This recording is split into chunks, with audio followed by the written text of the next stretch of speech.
Ada 5 series dalam film dokumenter Blue Zones yang disiarkan di Netflix. Kemarin aku sudah bahas series yang pertama, yaitu kehidupan para centenarian di Okinawa, Jepang. Sekarang akan aku bahas series yang kedua, yaitu kehidupan para centenarian di Sardinia, Italia. Apa sih rahasianya sehingga bisa mereka memiliki panjang umur dan juga bahagia, sehat? Kita langsung saja mulai ya teman-teman.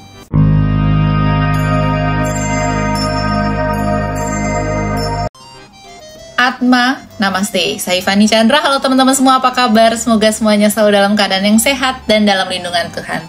Kita bahas lagi film Blue Zones yang kemarin aku udah bahas seri pertamanya, yang membahas kehidupan para centenarian di Okinawa, Jepang. Kali ini kita bahas lagi series yang kedua, yang kehidupan centenariannya ada di Sardinia, Italia.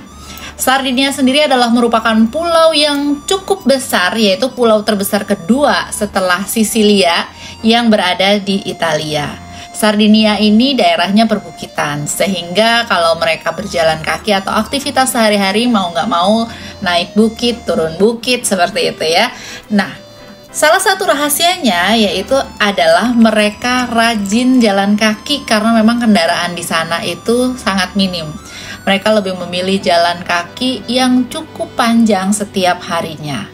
Teman-teman tahu kan kalau misalnya kita berjalan kaki setiap pagi aja udah pasti menjadi lebih sehat, karena itu adalah bagian dari membakar kalori sehingga membuat daya tahan tubuh menjadi baik, kerja jantung menjadi lebih oke, tekanan darah juga jadi lebih baik. Semua manfaat-manfaat olahraga itu ada di jalan kaki. Jadi walaupun orang-orang tua ini merasa bahwa mereka kayaknya nggak olahraga, tapi karena mereka sudah jalan kaki setiap pagi dan cukup panjang jaraknya yang mereka jalani, jarak yang mereka tempuh setiap harinya, maka mereka sudah mendapatkan manfaat dari olahraga setiap harinya.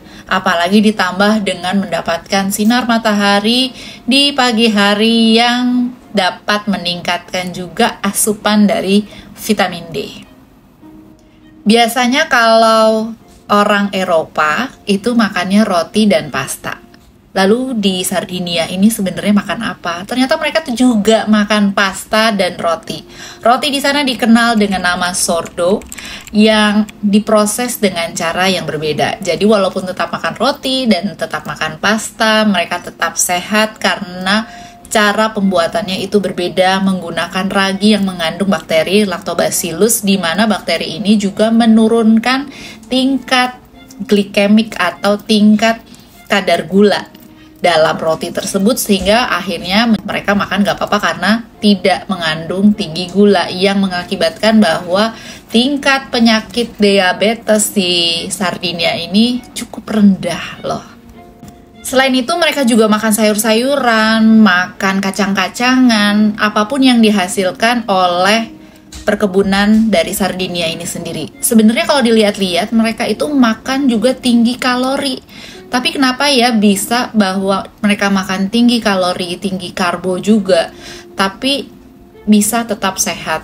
Mungkin saja dengan tinggi karbo itu, dimana biasanya kita bilang oh karbo itu nggak boleh gitu ya, kebanyakan karbo nggak boleh, tapi mungkin saja akhirnya makan karbo yang banyak itu fine asal karbo yang baik atau karbo yang benar-benar alami.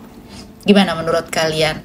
Hal ini masih terus diteliti ya, karena menurut filmnya seperti itu.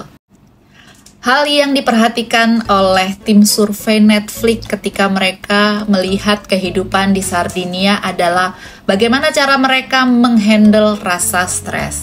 Bukannya di sana mereka nggak ada stres ya, tapi kenapa sih bisa sampai panjang umur? Bagaimana cara menghandle stresnya? Ternyata dilihat bahwa laki-laki di sana ya, kebanyakan itu pekerjaannya adalah menggembala domba, dan ketika mereka menggembala domba itu mereka merasakan kedamaian. Lalu mereka menjalankan aktivitas itu bersama-sama. Setelah itu mereka ketawa-tawa, happy-happy dengan teman-temannya yang lain. Kadang-kadang mereka juga minum, lalu mereka pulang dan beristirahat, lalu besoknya mereka memulai lagi hari menggembala domba. Hal itu mereka lakukan karena mereka berpikir bahwa ya mungkin cuman itu saja yang mereka bisa.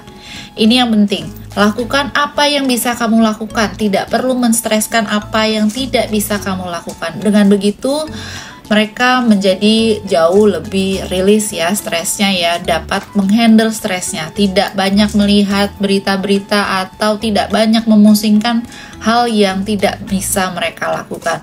Dan hal ini cukup ampuh pada mental health-nya mereka sehingga mereka bisa hidup sampai dengan usia lanjut masih seger, masih sehat. Jumlah orang-orang tua di Sardinia ini cukup tinggi, tetapi tim survei dari Netflix tidak banyak menemukan panti jompo. Panti jompo seharusnya banyak ditemukan ketika sudah banyak orang tua di suatu tempat ya, atau di suatu daerah tertentu, tetapi tidak layaknya di Sardinia.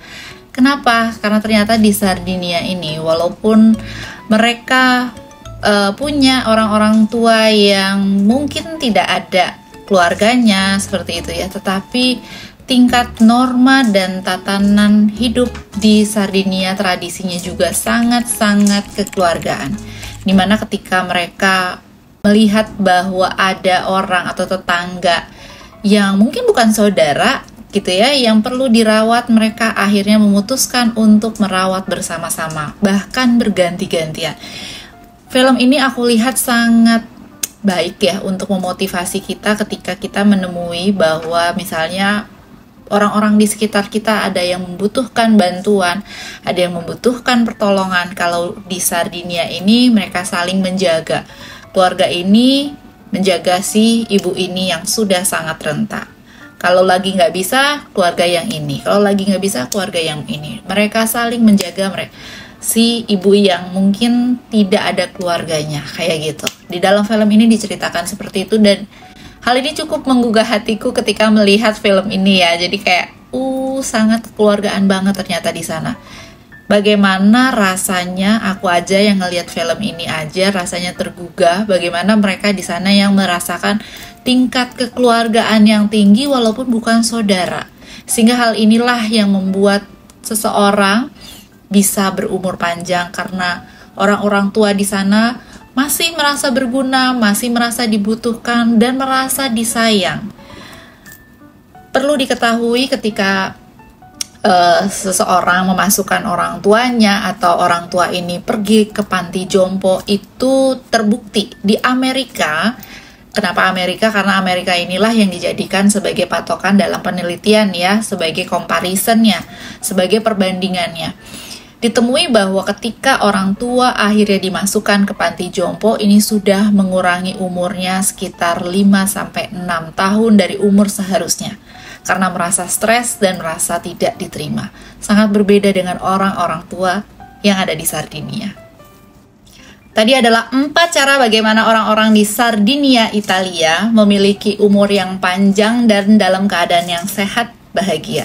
Yang pertama adalah dengan stepness, yaitu rajin berjalan kaki setiap harinya. Yang kedua adalah dengan good carbs atau good karbo alami yang mereka konsumsi sehari-hari. Yang ketiga adalah bagaimana caranya menghandle stres. Tadi dicontohkan dengan lakukanlah yang mereka bisa. Apa yang mereka bisa, itu yang mereka lakukan setiap harinya tanpa memusingkan hal-hal yang tidak bisa mereka lakukan. Dan yang keempat adalah tradisi kekeluargaan yang sangat baik di kehidupan orang-orang di Sardinia, yaitu contohnya dengan merawat orang tua bersama-sama.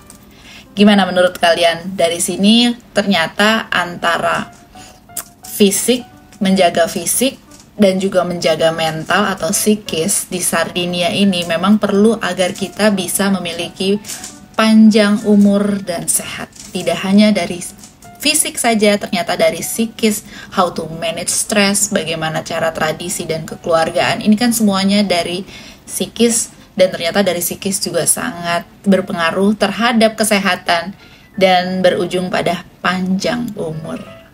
Demikian video hari ini. Kita lanjut lagi di series yang ketiga, film Blue Zones. Kita akan jalan-jalan lagi kemana sih? Thank you teman-teman udah lihat video ini. Jangan lupa subscribe, like, dan share ke teman-teman lain yang membutuhkan atau ingin mendapatkan inspirasi. I love you all. Atma. Namaste.